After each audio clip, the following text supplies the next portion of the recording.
Thick morning mist clings to the hangar.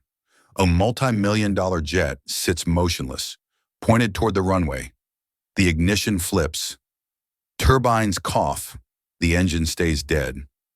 10 engineers gather, sweat dripping from their anxious brows. A young manager, Sophie, stands with arms crossed in hidden panic. The departure clock glows red. Time is running out. No one finds the flaw.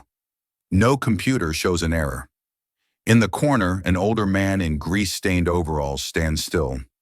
Lucas, a quiet single dad, tilts his head. He isn't looking. He is listening. He whispers, "That subtle sound. It's offbeat." Lucas Reed is 41 years old, but his hands look like they've lived a century.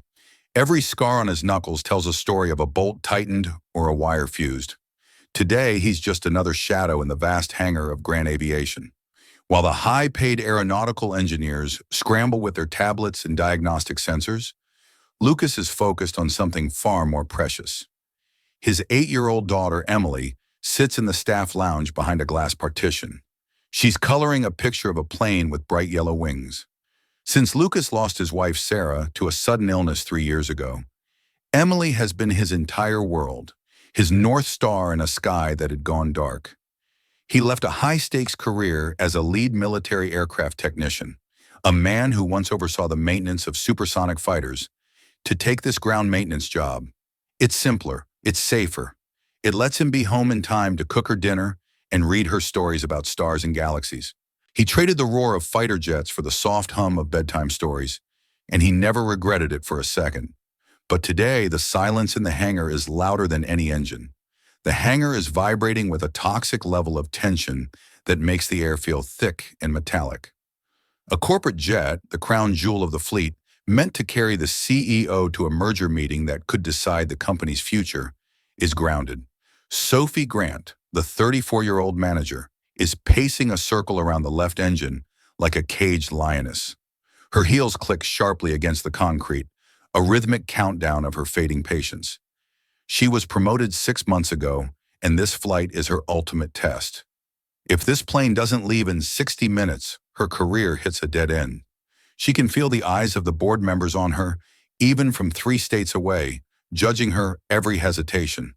"Status report," Sophie demands. Her voice echoes off the metal walls, sharp enough to cut through the hum of the air filtration system. "The fuel lines are clear, ma'am," the lead engineer responds, his face pale, eyes darting between 3 different monitors. The electrical sequence is firing perfectly. The software shows a green light across all boards. We've bypassed the primary injectors and checked the ignition coils twice. The pressure transducers are reading normal. But when we hit the starter, it just chokes. It's like it's trying to scream but has no breath in its lungs. They try a 3rd time. The massive turbine begins to whine, a rising, hopeful pitch that suddenly falters, turning into a strangled rattle. A low, guttural growl builds up. Vroom. Clack. It dies. Silence follows, heavier than before, punctuated only by the cooling metal's ticking sound, the sound of a multi-million-dollar failure. The engineers dive back into their laptops, their fingers dancing across keys with increasing desperation. They are looking at data streams, pressure graphs, and digital blueprints. They are looking for a ghost in the machine, a line of code that went rogue, a sensor that tripped. They are searching for an answer in a world of ones and zeros, convinced that if it isn't on a screen, it doesn't exist. Lucas stands 10 feet back, leaning against a stack of tool crates. He doesn't have a tablet. He doesn't have a tailored suit. He just has a thermos of lukewarm coffee and a lifetime of muscle memory. He watched Sarah fade away in a hospital room where machines also beeped and showed normal vitals while she slipped through his fingers. That experience changed how he looked at the world. He stopped trusting the displays. He started trusting the pulse. He watches the way the engine casing shudders, a slight rhythmic tremor that most would dismiss as simple vibration. He watches the way the exhaust flap flinches just a hair too early. To everyone else, it's a $1,000,000 machine. To Lucas, it's a living heart that's missing a vital beat. He sees Sophie's hands trembling as she checks her watch. The gold band catches the fluorescent light, mocking the passage of time. He looks back at Emily in the lounge. She looks up, catches his eye, and gives him a small, determined thumb up. She believes he can fix anything, from a broken doll to a broken heart. Lucas takes a deep breath, the smell of jet fuel and ozone filling his lungs. He knows he's just the maintenance guy, the man who mops the floors and checks the tire pressure, the man the engineers look past, not at, but he also knows that the computers are lying. He can feel it in his marrow.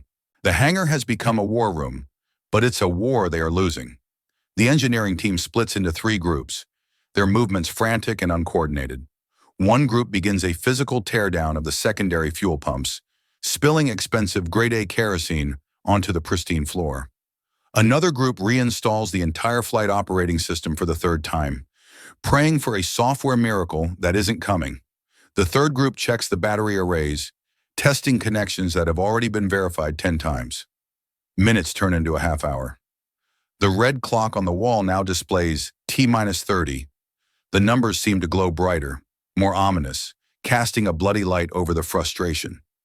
Sophie's phone is vibrating incessantly in her pocket. It's the board of directors. Then it's the CEO himself, calling from his car on the way to the airport. She ignores them both, her face a mask of cold sweat. "How much longer, David?" she asked the lead engineer. Her voice is now a whisper of pure, unadulterated desperation. "We don't know, Sophie," David snaps, his professional facade finally crumbling under the weight of his own confusion. "Everything says it should work. The sensors aren't flagging anything. The pressure is within spec. The voltage is perfect. We've checked the spark timing, the fuel atomization, the air density. It's a mathematical impossibility that this engine isn't turning over. It's like physics has decided to stop working in this hangar today." Frustrated, one of the younger engineers, a boy barely out of college with a badge that says Junior Systems Specialist, kicks the landing gear tire, the metallic thud echoing through the cavernous space. "It's a junk pile! $50 million of scrap metal," he yells. The stress is breaking them, turning colleagues into rivals. They are looking at the big things. They are looking at the expensive things.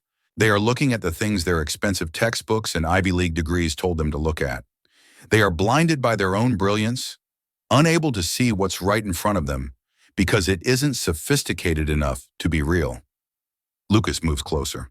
He walks with a slight limp, a souvenir from a cold night on a desert flight line, in a war zone he'd rather forget, where a failing engine meant men didn't come home. He moves toward the engine nacelle, his eyes half closed, tuning out the shouting and the clatter of dropped wrenches. He isn't looking at the sleek carbon fiber or the shiny chrome. He is focusing on the rhythm of the attempts. Every time they flip the master switch, there is a sequence of sounds, a mechanical birth cry, the hum of the fuel pump, the click of the solenoid, the rush of air, hum, click, rush, thud. Most people hear the thud, the failure, the silence that follows. Lucas is listening to the click. He's not just hearing it, he's feeling the vibration through the soles of his boots. He remembers the sound of a faulty regulator on an F-16 back in 08. It had that same ghostly hesitation. He realizes that the click is happening exactly 0.2 seconds later than it should. It's not a malfunction in the electronics, it's a hesitation in the soul of the machine. It's a tiny microscopic delay. It's the sound of a metal gate swinging on a slightly bent hinge.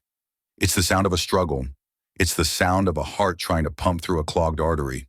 It's a physical resistance that no sensor is programmed to measure. The engineers are now arguing loudly about the fuel-to-air ratio, citing complex algorithms that make Sophie's head spin. Lucas steps into the circle, his presence suddenly felt. The light from the high hangar bays catches the grease on his forehead and the gray in his beard. One of the engineers, a man named Marcus with a degree from MIT and an ego to match, looks at him and sneers. "Not now, Lucas. We don't have time for a janitor's opinion. We don't need the trash taken out yet. Go check the lavatories." Lucas doesn't get angry. He has faced much scarier things than an arrogant engineer. He looks directly at Sophie, bypassing the wall of experts. She sees something in his eyes, a stillness, a calm that doesn't belong in this chaotic room. It's the look of a man who knows exactly where the trap is set because he's been caught in it before. "You're looking at the map," Lucas says, his voice low but cutting through the noise like a blade through silk. "But you're not looking at the road. You're measuring the command, not the consequence." Sophie frowns, her pacing stopping. "What do you mean, Reed? We've checked every system on the map. We've traced every wire. The computer says the valve is open," Lucas explains, pointing to a small secondary auxiliary, housing tucked deep near the back of the turbine, a part so small it's often forgotten. "The map says it's clear, but my ears say it's still struggling to breathe. It's fighting itself. It's choking on its own timing." Marcus, the engineer, laughs, a harsh, mocking sound. "Your ears? We have $10,000 worth of high-fidelity acoustic sensors on this jet, and they say the intake is within 5% of nominal. Go back to your station, Lucas. Stick to the tires. We're doing science here." Sophie looks at the clock. T-20. She looks at her team of experts who have failed her for 40 minutes. Then she looks at the man who spent 10 years listening to fighter jets in war zones, the man who lives for his daughter and nothing else. "Wait," Sophie says, her voice echoing. The engineers fall silent. "Let him speak. Lucas, if you're wrong, I'm fired. If you're right, we might just survive this. What exactly do you hear?" Lucas looks at her, then at Marcus. "I hear a ghost. I hear a part that's lying to your sensors." The hangar goes quiet, a silence so thick you can hear the settling of the building's massive frame. Even the younger engineers stop their whispering. The weight of $50 million and 100 careers hangs on a man in grease-stained overalls. "Let me hear it one more time," Lucas says. He isn't asking anymore. He is commanding. There is a weight in his voice that comes from years of being the only thing between a pilot and the ground. Sophie nods to the cockpit. "Cycle the ignition. Everything to idle, then full start sequence. Give it everything." The engineer in the pilot seat sighs, rolls his eyes, and flips the master switch. He's already thinking about how he'll describe this janitor's interference in his resignation letter. Click. Rush. Thud. Lucas isn't standing anymore. He is leaning in, his ear inches away from the cold, vibrating metal skin of the engine. He has his eyes tightly shut, his face inches from the intake. In his mind, he's not in a hangar in 2024. He's seeing the internal combustion. He's seeing the vortex of air flowing through the compression chambers. He sees the thousands of moving parts working in a violent, beautiful, and dangerous symphony. He sees the flow of energy, the fuel misting, the spark jumping, and then he sees the break in the wave. He opens his eyes. He doesn't look at a screen.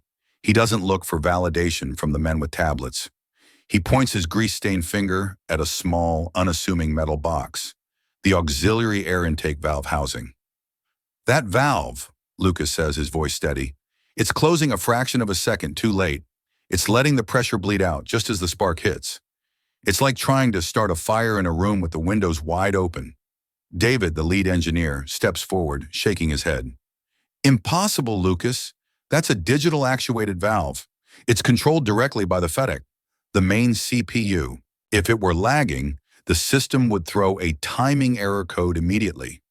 The sensor says it's perfectly synchronized with the crankshaft. The computer doesn't lie." Lucas looks the engineer in the eye, his gaze unwavering.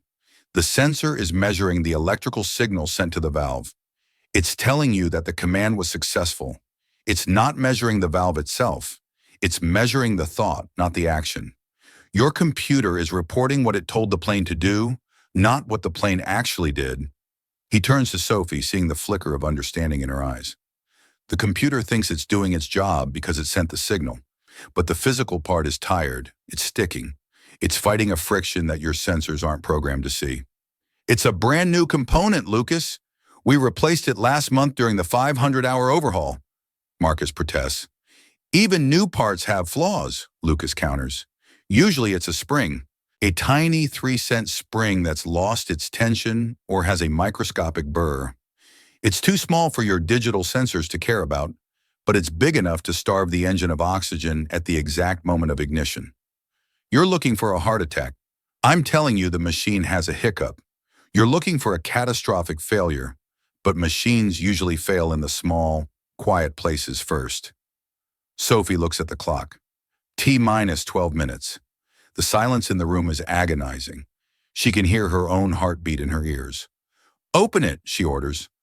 "Sophie, that housing is safety wired and sealed with industrial-grade sealant," David cries. "That will take 10 minutes just to unseal and inspect. If he's wrong, we lose the window, we lose the CEO, and we lose our reputations. We should be checking the main fuel manifold instead." "If we stay here arguing, we've already lost it all," Sophie says, her voice ringing with a new authority. "David, Marcus, get the safety wire cutters. Open the housing, now." That's an order. If Lucas is wrong, it's on my head. But at least we'll be doing something other than staring at screens that are lying to us.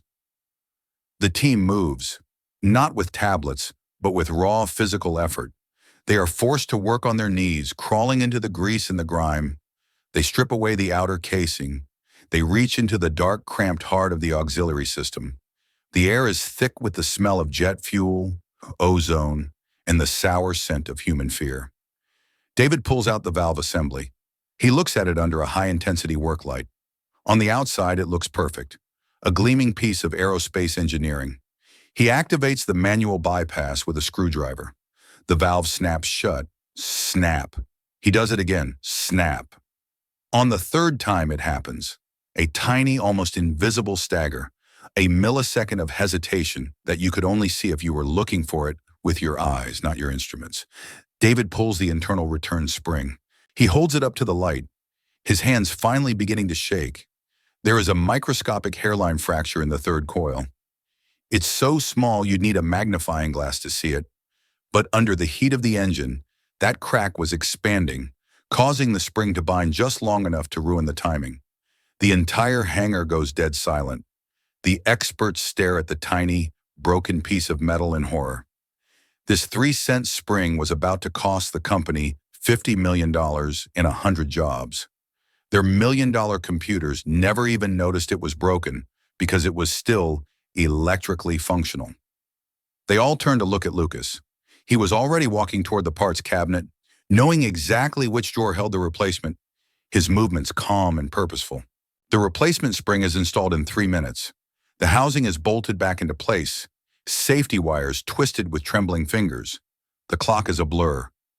T-minus 5 minutes. The CEO's car has just pulled into the private terminal. The engineers stand back, forming a semicircle around the engine. They aren't smirking anymore. They aren't checking their tablets for a second opinion. They are holding their breath, their eyes fixed on the man in the grease-stained overalls. Lucas has become the center of the universe. Sophie looks at Lucas. He doesn't say a word. He simply gives her a short, sharp nod. It's the nod of a man who has seen this movie before and knows exactly how it ends. "Start it up," Sophie says to the cockpit. Her voice is barely a whisper. The pilot flips the switch. The silence is broken by the familiar hum of the fuel pumps. Then the click. This time, the click is crisp. It's sharp. It's perfect. It sounds like a drumbeat in a stadium. Roar. The engine doesn't just start, it screams to life. The sound is pure, steady, and incredibly powerful. It's a perfect mechanical roar that vibrates through the floor tiles, into the bones of the engineers, and echoes out across the tarmac. The monitors in the hangar, which had been mocking them for an hour, all turn a bright, beautiful neon green. Timing, optimal, combustion, 100%, all systems nominal, the computer voice announces, sounding almost surprised by its own data. Sophie lets out a breath so long and shaky it sounds like a sob. She leans against the work table, her eyes wet with a mixture of relief and fury. Fury at how close they came to failing because of their own ego. She looks at her team of engineers. They are quiet, looking down at their boots, avoiding Lucas's gaze. They have the degrees, they have the titles, they have the high salaries. But they forgot the most basic rule of their craft. They forgot how to listen to the machine. They forgot that at the end of the day, a plane is a physical object, not a digital simulation. Sophie walks over to Lucas. He's wiping his hands on a black rag, already preparing to go back to his corner to finish his coffee. He acts as if he just fixed a leaky faucet in a suburban kitchen. "Where did you learn that, Lucas?" she asks. Her voice is full of genuine, humble wonder. "I've spent my life around these planes. My father built this company. I've never seen a diagnostic tool that could catch a fracture that small." Lucas looks toward the lounge. Emily is jumping up and down, her face pressed against the glass, clapping her hands so hard her face is red. "I've spent 10 years listening to engines in places where, if they don't start, the pilots don't come home," Lucas says simply. He doesn't sound boastful. He sounds tired, like a man who has carried a heavy weight for too long. After a while, you stop hearing the noise. You start hearing the story the machine is trying to tell you. Today, this plane was telling me it was tired of being ignored. It was screaming for help, but everyone was too busy looking at graphs to hear it. Sophie looks at the grease-stained man, really looking at him for the first time. She realizes she has been walking past the most talented person in the building every single day without a second glance. She had been blinded by the map of status and data, just like her engineers. She had valued the degree over the scars. "Lucas," she says, her voice firm and loud enough for every engineer in the hangar to hear. "We're having an emergency board meeting after this flight clears. I want you there, not as a witness, but as a consultant. I want you to teach them how to hear the story." Lucas shakes his head, glancing at the clock. "I can't. I have to pick up Emily from school at 3. It's Pizza Friday. I promised her." Sophie smiles, a real warm and somewhat sheepish smile. "We'll move the board meeting to the hangar, and we'll order the best pizza in the city, and we're going to talk about a new position, lead diagnostic consultant, with a salary that matches your ears, Lucas, and a schedule that fits a father, because we need someone who knows the difference between the map and the road." The jet taxis out of the hangar, its engines whine with perfect melodic precision as it disappears onto the runway. Within seconds, it lifts into the blue morning sky, a silver needle stitching through the clouds, carrying the future of the company with it. Sophie stands at the hangar doors, watching the vapor trails until they fade into the atmosphere. She holds the flight completion log in her hand. She signs it with a flourish, but she knows the signature that really saved the company belongs to the man currently helping an 8-year-old pack up her crayons. Inside, the hangar is returning to a different kind of quiet. The engineers aren't arguing anymore. They are talking in hushed, respectful tones, reevaluating their entire approach to maintenance. David is staring at the broken 3-cent spring as if it were a holy relic, a reminder of his own fallibility.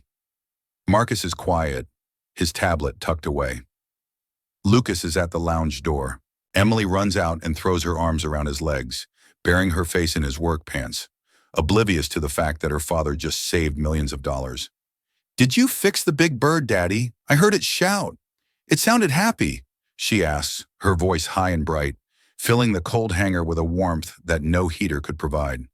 "We fixed it, Emmy," he says, picking her up and kissing her forehead. He smells like jet fuel, coffee, and home. The bird just needed someone to hear what it was saying. Sometimes birds get shy when too many people are looking at them. Sophie watches them from across the floor. She sees the way Lucas looks at his daughter, with the same intense, focused, and protective attention he gave the engine. She realizes that his ability to hear the world comes from a place of deep, selfless care. He listens because he knows what it's like to lose something precious. He listens because he knows that silence can be a warning. In a world full of loud talkers, fast talkers, and people who think data is the only truth, the most valuable person is often the one who knows when to be silent and just observe. We are surrounded by sensors, but we are losing our senses. Expertise isn't always found in a glowing screen, a complex algorithm, or a university diploma framed on a wall. Sometimes it's found in the calloused ears of a man who has learned that every life and every machine has its own unique rhythm. Every problem has a sound. Every crisis has a heartbeat. You just have to be willing to stop talking and start listening. You have to be willing to see the person behind the overall and the heart behind the machine. As Lucas walks out of the hangar with Emily on his shoulders, the sun finally breaks through the mist, turning the grease on his jacket into a coat of armor. He isn't just a mechanic. He isn't just a single dad. He is the man who heard the silence, and in doing so, he taught everyone else how to speak. The hangar is still, the tools are put away, but the lesson lingers in the air, vibrating like the ghost of a perfect engine start. If you believe that true value often lies in those who go unnoticed, subscribe to follow more stories like this, and leave a comment. Have you ever solved a massive problem just by stepping back and listening? What's a 3-cent spring you found in your own life?